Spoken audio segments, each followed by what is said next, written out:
Hello friends, എല്ലാവർക്കും പുതിയൊരു വീഡിയോയിലേക്ക് സ്വാഗതം. ഇന്നത്തെ കഥയിൽ സത്യാമ്മയാണെങ്കിൽ എല്ലാവരോടുമായിട്ട് പറയാണ് വിഷ്ണുവിന് വേണ്ടി ഒരു കല്യാണം ആലോചിച്ചെന്ന്. ഷൺമുഖദാസിന്റെ മകൾ മഞ്ജരിയാണ്, നല്ല കുട്ടിയാണ്, നല്ല സ്വഭാവമാണ്, കാണാനും അപ്സരസിനെ പോലെ ഉണ്ടെന്നൊക്കെ പറയുന്നു. അതിനുശേഷം ആ ഫോട്ടോയാണെങ്കിൽ വിഷ്ണുവിന്റെ കയ്യിലേക്ക് കൊടുക്കുന്നുണ്ട്. വിഷ്ണു അതപ്പോൾ എറിയുകയാണ്. സത്യാമ്മ അപ്പോൾ വഴക്ക് പറയുന്നുണ്ട്. പിന്നെ നിനക്ക് ആരെയാണ് വേണ്ടതെന്നൊക്കെ ചോദിച്ചിട്ട് വിഷ്ണു അപ്പോൾ പറയുന്നുണ്ട്, എനിക്ക് ശാലിനിയാണ് വേണ്ടത്, എന്റെ മരണം വരെ എന്റെ ഹൃദയത്തിൽ ശാലിനി മാത്രമേ ഉള്ളെന്നൊക്കെ പറയുന്നു. സത്യാമ്മ അപ്പോൾ ശാലിനിയെ കുറ്റപ്പെടുത്തുകയാണ്. 6 വർഷമായിട്ട് അവൾ ഇവിടെ പോയതാണ്, അവളുടെ അനിയത്തിക്ക് ഒരു കുഞ്ഞുണ്ട്, അതിനെ പോലും കാണണമെന്ന് അവക്കൊരാഗ്രഹം പോലും ഇല്ലല്ലോ എന്നൊക്കെ പറയുന്നു. അത് കേൾക്കുമ്പോൾ ശ്യാമ പറയുന്നുണ്ട്, കുഞ്ഞേച്ചിയുടെ കുഞ്ഞാണ് ഇവളെന്ന്. പെട്ടെന്ന് ശ്യാമ അങ്ങനെ പറയുന്നത് കേട്ടിട്ട് എല്ലാവർക്കും ഷോക്ക് ആകുന്നു.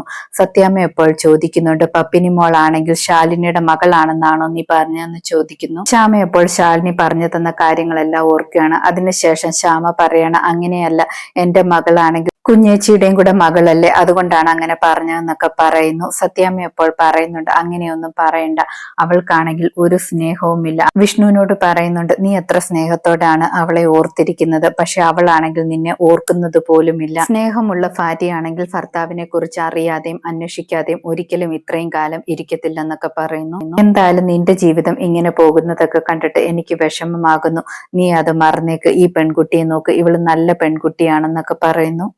വിഷ്ണു അപ്പോൾ താഴെ കിടക്കുന്ന ഫോട്ടോ എടുക്കുകയാണ്. എടുത്തിട്ടാണെങ്കിൽ ആ ഫോട്ടോ രണ്ടും വലിച്ചു കീറുന്നു. അതിനുശേഷം അതാണെങ്കിൽ സത്യാമ്മയുടെ ദേഹത്തോട്ട് പറത്തി വിടുന്നുണ്ട്. വിഷ്ണു എന്നിട്ട് പറയുന്നുണ്ട്, ഏത് അപ്സരസ് വന്നാലും ഈ ജന്മത്തിൽ വിഷ്ണുവിന്റെ പെണ്ണ് ശാലിനി മാത്രമായിരിക്കുമെന്ന്. അങ്ങനെ പറഞ്ഞിട്ട് മുകളിലേക്ക് കയറി പോകുന്നു. എല്ലാരും പോയതിനു ശേഷം ബ്രോക്കർ സത്യാമ്മയോട് പറയുന്നുണ്ട്, അവരാണെങ്കിൽ ഇങ്ങോട്ട് വരാമെന്നാണ് പറഞ്ഞത്, പെണ്ണിനാണെങ്കിൽ വീടൊക്കെ കാണാമെന്ന്, ചെറുക്കനെ ആണെങ്കിൽ ഓൾറെഡി കണ്ടതാണല്ലോ എന്നൊക്കെ പറയുന്നു. സത്യാമ്മ ഇപ്പോൾ പറയുന്നുണ്ട്, അവരോട് എന്തായാലും ഇങ്ങോട്ട് വരാനെന്ന് പറയാൻ ഈ വിവാഹം തീരുമാനിക്കുന്നത് ഞാനാണെന്നൊക്കെ പറയുന്നു. വിഷ്ണു റൂമിലേക്ക് വന്നിട്ട് ശാലിനി വിഷ്ണു IAS എഴുതിയ ബോർഡ് എടുത്ത് നോക്കുകയാണ്. താൻ എവിടെയാണെന്നൊക്കെ സ്വയം ചോദിക്കുന്നു. തനിക്ക് വേണ്ടിയാണ് ഞാൻ കാത്തിരിക്കുന്നത്, താൻ ഉറപ്പായിട്ടും വരുമെന്ന് എനിക്ക് വിശ്വാസമുണ്ടെന്നൊക്കെ പറയുന്നു. വിഷ്ണു ആണെങ്കിൽ ശാലിനിയെ കാണാൻ ഒരുപാട് ആഗ്രഹിക്കുന്നുണ്ട്. വിഷ്ണു ആണെങ്കിൽ അതിനുശേഷം വെളിയിലേക്ക് പോകുന്നു. സത്യാമ്മ അപ്പോൾ റൂമിലേക്ക് വരുമ്പോൾ ആ ബോർഡ് കാണുന്നുണ്ട്. സത്യാമ്മ ഉടനെ തന്നെ ആ ബോർഡ് എടുത്തിട്ട് പൊന്നിയോട് പറയുന്നുണ്ട്, ഇതിനിയും ഈ വീട്ടിലുണ്ടാക്കാൻ പാടില്ല, ഇത് പുറത്ത് കളഞ്ഞേക്കണമെന്ന് പറയുന്നു. പൊന്നി അപ്പോൾ മടിച്ചു നിൽക്കുന്നുണ്ട്. സത്യാമ്മ അപ്പോൾ പറയുന്നുണ്ട്, ഇത് നീ വെളിയിൽ കൊണ്ട് കളഞ്ഞില്ലെങ്കിൽ നിന്റെ ജോലി പോകുമെന്നൊക്കെ പറയുന്നു. പൊന്നി അപ്പോൾ അത് വെളിയിൽ കൊണ്ട് കളയുന്നു. ശേഷം കാണിക്കുന്നത് സത്യമോളെയും പപ്പിമോളെയുമാണ്. രണ്ടുപേരും വെളിയിലേക്ക് വരുന്നു സ്കൂൾ വിട്ടിട്ട്. പപ്പിമോൾ പറയുന്നുണ്ട്, വിഷ്ണു അച്ഛൻ ഇതുവരെ വന്നില്ലല്ലോ എന്നൊക്കെ. സത്യമോൾ അപ്പോൾ ചോദിക്കുന്നുണ്ട്, ആരാണ് വിഷ്ണു അച്ഛൻ എന്ന്. പപ്പിമോൾ അപ്പോൾ പറയുന്നുണ്ട്, എന്റെ വല്യച്ഛനാണ്, എന്റെ അച്ഛനാണെങ്കിൽ ഭയങ്കര ബിസിയാണ്, എനിക്ക് വല്യച്ഛനെയാണ് ഒരുപാട് ഇഷ്ടമെന്നൊക്കെ പറയുന്നു. അമ്പലത്തിൽ വെച്ച് കണ്ടില്ലേ, അതാണ് എന്റെ വല്യച്ഛൻ എന്നൊക്കെ പറയുന്നു. അത് കേൾക്കുമ്പോൾ സത്യമോൾ പറയുന്നുണ്ട്, മോളുടെ വല്യച്ഛനാണെങ്കിൽ എന്നെ സഹായിച്ചായിരുന്നു എന്ന്, ഞങ്ങൾ ഇപ്പോൾ വലിയ ഫ്രണ്ട്സ് ആണെന്നൊക്കെ പറയുന്നു. ആ സമയത്ത് അവിടേക്ക് പോൾസൺ വരുന്നുണ്ട്. പോൾസൺ സുസ്മിതയെ ഫോൺ ചെയ്തിട്ട് പറയുന്നുണ്ട്, സുസ്മിത അയച്ച ഫോട്ടോയിലുള്ള കൊച്ചിനെ ഞാൻ ഇവിടെ തന്നെ കണ്ടിട്ടുണ്ടെന്ന്. സുസ്മിത എപ്പോൾ പറയുന്നുണ്ട്, ആ കൊച്ചിനെ എത്രയും പെട്ടെന്ന് പൊക്കിക്കോളാനെന്ന്, ബാക്കി കാര്യം വിളിച്ചു പറയാമെന്നൊക്കെ പറയുന്നു. സത്യമോളും പപ്പിമോളും സംസാരിച്ചുകൊണ്ടിരിക്കുന്ന സമയത്ത് സെക്യൂരിറ്റി അവിടേക്ക് വരുന്നുണ്ട്. സെക്യൂരിറ്റിയും ചോദിക്കുന്നുണ്ട്, ആരും വന്നില്ലേ കൊണ്ടുപോകാനെന്നൊക്കെ. പപ്പിമോൾ അപ്പോൾ പറയുന്നുണ്ട്, ആരും വന്നില്ല എന്നൊക്കെ. സത്യമോൾ അപ്പോൾ പറയുന്നുണ്ട്, എന്റെ അമ്മ വരുമ്പോ മോളെയും കൊണ്ടുവിടാമെന്നൊക്കെ പറയുന്നു. പപ്പിമോൾ എനിക്ക് പേടിയാകുന്നു എന്നൊക്കെ പറയുന്നുണ്ട്. ആ സമയത്ത് സത്യമോൾ പറയുന്നുണ്ട്, പെൺകുട്ടികൾ പേടിക്കരുത്, ധൈര്യമായിട്ടിരിക്കണമെന്ന് എന്റെ അമ്മ എപ്പോഴും പറയാറുണ്ടെന്നൊക്കെ പറയുന്നു.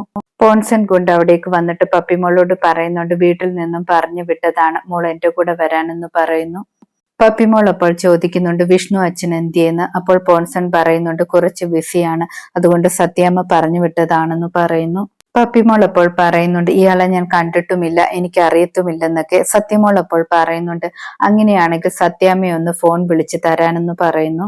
പോൺസൺ അപ്പോൾ പറയുന്നുണ്ട്, എന്റെ മൊബൈലിൽ ബാലൻസ് ഇല്ല, അതുകൊണ്ടാണെന്നൊക്കെ. അത് കേൾക്കുമ്പോൾ സത്യമോൾ പറയുന്നുണ്ട്, എന്റെ കയ്യിൽ മൊബൈലുണ്ട്, എന്റെ മൊബൈലിൽ ബാലൻസും ഉണ്ട്, ഇതിൽ വിളിക്കാനെന്ന് പറയുന്നു. പോൺസൺ അപ്പോൾ പറയുന്നുണ്ട്, നമ്പർ അറിയത്തില്ല എന്നൊക്കെ. അത് കേൾക്കുമ്പോൾ സെക്യൂരിറ്റി പറയുന്നുണ്ട്, നമ്പർ അറിയത്തില്ലെന്നോ, ഇവനെ കണ്ടാലേ അറിയാം ഒരു കള്ളത്തരമുണ്ടെന്നൊക്കെ പറയുന്നു. സെക്യൂരിറ്റി പറയുന്നുണ്ട്, പോലീസിനെ വിളിക്കുമെന്ന്. പോൾസൺ അപ്പോൾ പറയുന്നുണ്ട്, പോലീസിനെ ഒന്നും വിളിക്കേണ്ട, ഞാൻ പോയേക്കാമെന്ന് പറഞ്ഞിട്ട് മുന്നോട്ട് നടക്കുന്നു. സെക്യൂരിറ്റി 2 മക്കളോടുമായിട്ട് പറയുന്നുണ്ട്, ഇങ്ങനെ അറിയാത്തവരൊന്നും വന്നാൽ നിങ്ങൾ അവരെ കൂടി ഒന്നും പോകരുതെന്നൊക്കെ.